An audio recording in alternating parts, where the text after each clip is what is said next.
بہت بڑی نعمت ہے جو آدمی بیماری میں جاتا ہے، اور بڑی نعمت ہے۔ صحت مند والی جیسی نعمت ہے، بیماری والی بھی نعمت ہے۔ اور بیماری کے اندر جاتا ہے اور وہ فرماتے ہیں اللہ تبارک و تعالیٰ اس کے گناہوں کو یہی معاف کروں گا۔ تو مرنے کے بعد چین شکو ایک آدمی بیمار ہو فارغ رحمۃ جتنے اکابر بڑے بڑے آخری زمانے میں آزمائشی دیکھی نا، جتنے اکابر فارغ رحمۃ اللہ علیہ ہم نے دیکھا 13 سال تو بستر پہ رہے،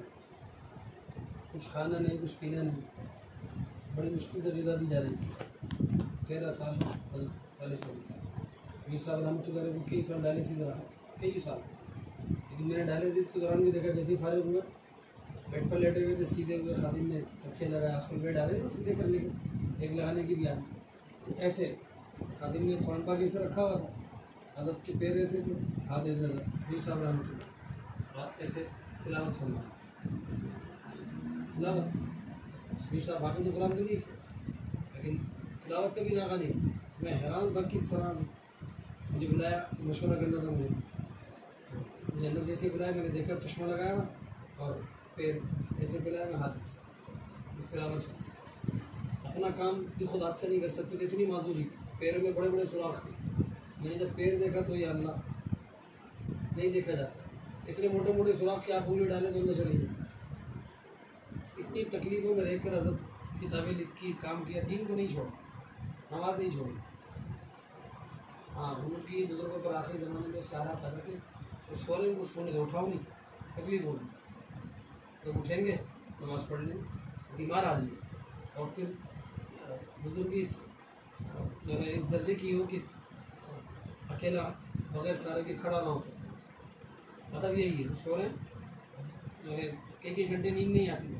آئی نیند بڑی مشکل سے بھی آپ اس کو ڈالو تو بھائی فجر پڑھو،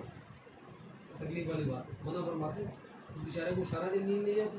اب سویا جو اس کا فجر میں اٹھانا، بزرگی جوان نہیں، ہماری طرح صحت مند نہیں،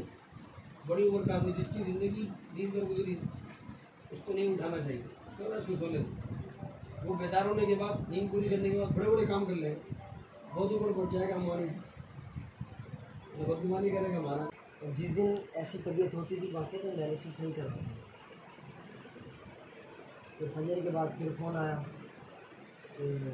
سوراج میں یہ خوشی کا اظہار فرمایا کہ میں نے نماز کھڑے ہو کر پڑھی آج فجر کی، اور میری طبیعت اتنی بہتر ہے۔ تو میں نے کہا مجھے پھر اگر ڈائلسس پر نہیں جانا تو میں تھوڑی تاخیر سے آ جاؤں آپ کے پاس ناشتہ واشتہ کر کے، انہوں نے کہا ٹھیک ہے آپ سے کون سا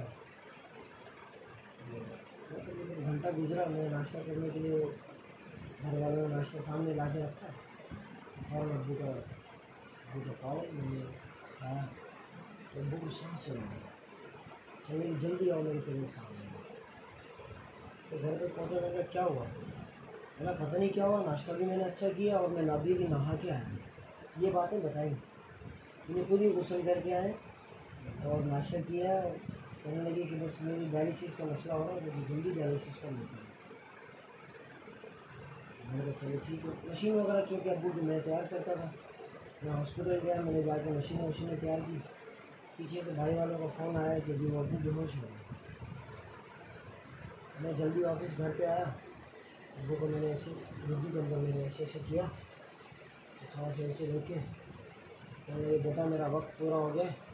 اور میرے کپڑے خراب ہو گئے، ایسے کہا اور اللہ کے ذکر شروع کر دیا، تو ایسے کرتے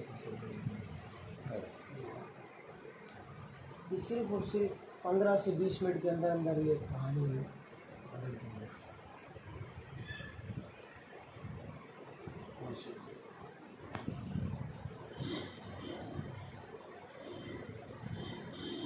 کئی سارے دوست احباب نے مطلب کہ ہفتے کے دن انتقال ہوا صبح 8 بجے، تو جو ہفتے کی رات تھی، جمعہ کا دن تھا، اس میں بہت سارے احبابوں نے مجھے فون بھی کیا اور خود ملاقات بھی کی کہ ہم نے کسی نے کیا خواب بتایا، کسی نے کیا خواب بتایا، کسی نے کیا، بہت سارے ایسا